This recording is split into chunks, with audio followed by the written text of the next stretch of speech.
এই বিষয়টা আজকের জন্য এই আলোচনা করে আজকে এখানে সমাপ্তি করব। ইনশাআল্লাহ আগামী দিন আবার এই শিক্ষা থেকে আলোচনা শুরু হবে। যে সুশিক্ষাটা এমন যে আল্লাহ তাআলা যখন হাসরের ময়দানে সন্তানদেরকে বলবে যে আমার শিক্ষিত, আমার কোরআন তিলাওয়াতকারীরা কই, আমার হাফেজরা কই, আসো। আল্লাহু আকবার। লক্ষ লক্ষ কোরআনে হাফেজ, লক্ষ লক্ষ আলেম, লক্ষ লক্ষ কোটি কোটি আলেম আল্লাহর কাছে দৌড়ে যাব। আল্লাহ তাআলা তাদেরকে কি করব? সেই হাসরের ময়দানে উপহার দিব। জান্নাত তো তারপরে আছেই। হাসরের ময়দানের থেকে সার্টিফিকেট পাওয়ার পরে তারা কি করব? জান্নাতে চলে যাব।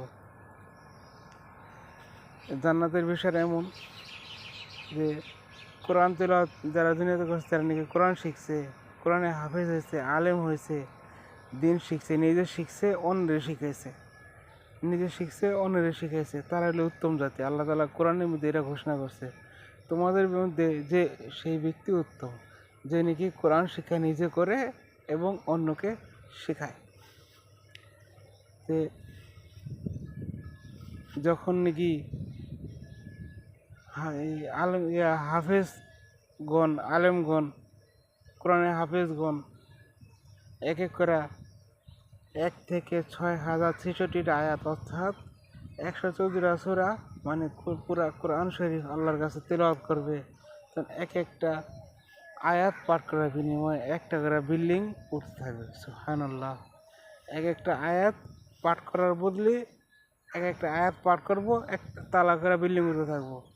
সে বিল্ডিংটা কিসের হবে জানেন? সে বিল্ডিংটা হবে একটা করে ইট স্বর্ণের, একটা করে ইট রূপার তৈরি, একটা করে ইট স্বর্ণের, একটা করে ইট রূপার তৈরি। আর গাঁথনি হবে মেশক আম্বরের, যে গ্রান সুগ্রান, শুধু গাঁথনি থেকে এত সুন্দর গ্রান আইব। আর স্বর্ণ ও রূপার ইটের থেকে যে লাইটটা মারবো, আল্লাহু আকবার, যে লাইটটা মারা হবে, রুমের ভিতরে লাইটের কোনো দরকারই হবে না। যে আলোটা মারবো, আর বাতির দরকারই নেই, লাইন টানবেন, কারেন্ট টানবেন না, এই ঝামেলার দরকার নেই। আল্লাহ তাআলা কীভাবে যে রুমের এই ঘরের ভিতরে আলো দিব সেটা আল্লাহই জানে ভালো। আল্লাহু আকবার। যে এক একটা আয়াত পড়বো, এক একটা করে তালা তৈরি হবে। এভাবে 30 পারা কোরআন যখন সেই হাফেজ পাঠ করব, 6663 তলা বিল্ডিং উঠব সেই হাফেজের জন্য। আর তার পিতামাতাকে নূরের তাজ পরায় দেওয়া হইব। আল্লাহু আকবার। সেটা হলো সম্মানিত তাজ, আল্লাহ তাআলা নিজেই পরাইব যে তোমরা তোমাদের সন্তানকে আমি আল্লাহ নিয়ে দিছ, কোরআন তিলাওয়াত শেখাইছো, সুশিক্ষিত বানাইছো।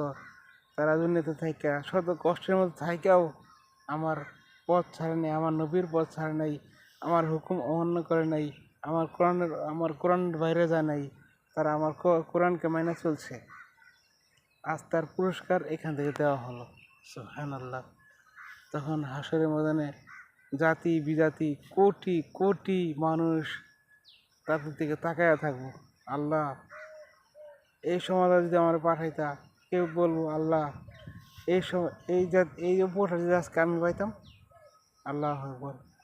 আল্লাহর কাছে কিন্তু উপহারের অভাব নেই, কোনো কিছুর অভাব নেই, কিন্তু কুশিক্ষার কারণে তারা এটা সে সময় তারা সেটা পাবে না। কারা পাবে? যারা নাকি দুনিয়াতে থাইকা শত কষ্টের মধ্যে থাইকাও কি করলো? আল্লাহর হুকুম মানলো, তারাই পাইব। আর একজন আলেমের কি সম্মান হবে? আল্লাহু আকবার। বলতে পারেন এত বড় বিল্ডিং, এই 6663 তলা বিল্ডিংয়ে মানুষ একজন থাকবো কেমনে? আরে ভাই, একজন মানুষ। আল্লাহু আকবার। সেই বিল্ডিংয়ে যে কত মানুষ থাকবো, কত বলতে তখন এক একটা আলেমের সাথে হুর থাকবো, কতটি খেয়াল আছে কোনো? অনেক অনেক, যা বইলা শেষ করা যাবে না। আরেকজন নিম্নস্ত গুণাগারের সাথে থাকবো 72 জন। সুবহানাল্লাহ। আল্লাহু আকবার। সেই বিল্ডিং ভাঙা হবে না, এটা চিরস্থায়ীভাবে দান করা হবে। খানা পিনা এই সমস্ত তো কোনো অভাবই নেই। তাই শিক্ষা এমন যে শিক্ষার বিষয়ে আলোচনা করতে হলে অনেক সময় দরকার। আর এখানে শেষ করলাম, ইনশাআল্লাহ আগামীকাল এই শিক্ষা থেকে আলোচনা করব। সবাই ইউটিউব চ্যানেলকে সাবস্ক্রাইব করবেন আর লাইক দিবেন বেশি বেশি, আর ফলো করবেন ফেসবুক চ্যানেলে, ফেসবুক প্রোফাইল এবং আমার এই চ্যানেল এবং পেজের ভিতরে। আর সবাই সাবস্ক্রাইব করবেন, ইউটিউবে ফলো করবেন, লাইক দিবেন, পরবর্তীতে যেন আবার এই ভিডিও দেখতে পারেন, এই আলোচনা শুনতে পারেন। সবাইকে অসংখ্য ধন্যবাদ।